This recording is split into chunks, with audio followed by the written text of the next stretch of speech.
Hi అండి. ఎలా ఉన్నారు? ఈరోజు నేను చూపించబోయే రెసిపీ చాలా సింపుల్‌గా, చాలా టేస్టీగా 2 మినిట్స్‌లో ప్రిపేర్ చేసుకోగలిగే రెసిపీ చూపించబోతున్నా. దానికన్నా ముందు మీతో ఒకటి షేర్ చేసుకుంటా. చాలామంది నోటి ద్వారా విన్న మాట ఇది.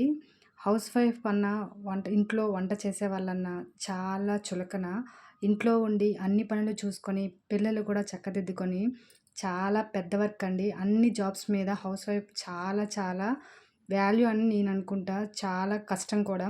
ఎక్కడికైనా ఫంక్షన్స్‌కెళ్ళేటప్పుడు ఏం చేస్తారని ఎవరైనా అడిగేటప్పుడు హౌస్ వైఫ్ అని మనం ఆన్సర్ చేస్తే హౌస్ వైఫా అని అంటారు. ఎందుకో నాకైతే అర్థం కాదు. చాలా బాధేస్తుంది అలాంటప్పుడు. ఇప్పుడు వీడియోలోకెళ్ళే ముందు స్టవ్ పై బాండీ పెట్టి ఆయిల్ వేసుకున్న తర్వాత ఆయిల్ హీట్ ఎక్కిన తర్వాత అటుకులను వేసుకొని డ్రై చేసుకోవాలి. కొద్దిగా వేగిన తర్వాత మన స్ట్రైనర్‌తో వేరే ప్లేట్‌లో తీసుకోవాలి. మనం ఆయిల్ అంతా ఒక టిష్యూ పేపర్‌లో తీసుకున్నట్టయితే ఆయిల్ అంతా అబ్జర్వ్ చేసిన తర్వాత వేరే ప్లేట్‌లో తీసుకుంటే మనం ఈ రెసిపీ ప్రిపేర్ చేయడానికి చాలా టేస్టీగా, చాలా సింపుల్‌గా ఉంటుంది. ఎలా చేయాలనేది ఇప్పుడు చూడండి.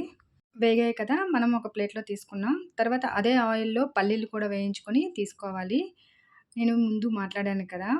ప్రతి ఇంట్లో కూడా ఆడవాళ్ళు చాలా కష్టపడతారండి. చాలామంది చులకనగా చూస్తారు. చాలామంది గుర్తిస్తారు. చాలామంది గుర్తించరు.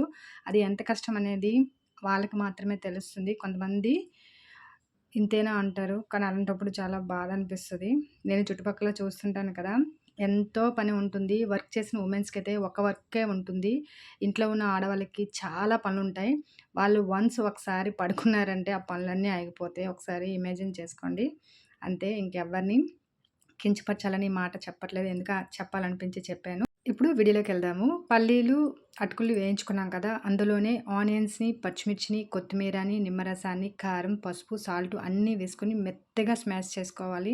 చాలా మెత్తగా అంటే మెత్తగా చేత్తో మెదుపుకోవాలి. చాలా టేస్టీగా ఉంటుంది. మనం రైస్ తినకూడదు అనుకునేటప్పుడు ఇలా సింపుల్‌గా 2 మినిట్స్‌లో చేసుకుంటే చాలా స్టమక్ అనేది ఫుల్ అవుతుంది. చాలా టేస్టీగా ఉంటుంది. బ్యాచిలర్స్ అయినా వాళ్ళు వంట చేసుకోవాలంటే చాలా టైం పడుతుంది కదా! అలాంటప్పుడు ఆకలిగా బాగా అనిపించేటప్పుడు చాలా సింపుల్‌గా చేసుకోవచ్చు. స్టమక్ అనేది మాత్రం చాలా ఫుల్ అవుతుంది. తిన్న ఫీలింగ్ గూడా అమేజింగ్, చాలా బావుంటుంది. నిజంగా ట్రై చేయండి. చాలా చాలా బావుంటుంది. నా ఛానల్‌లో వీడియో నచ్చినట్లయితే ప్లీజ్ సబ్స్క్రైబ్ చేయండి, లైక్ చేయండి, కామెంట్ చేయండి, షేర్ చేయండి.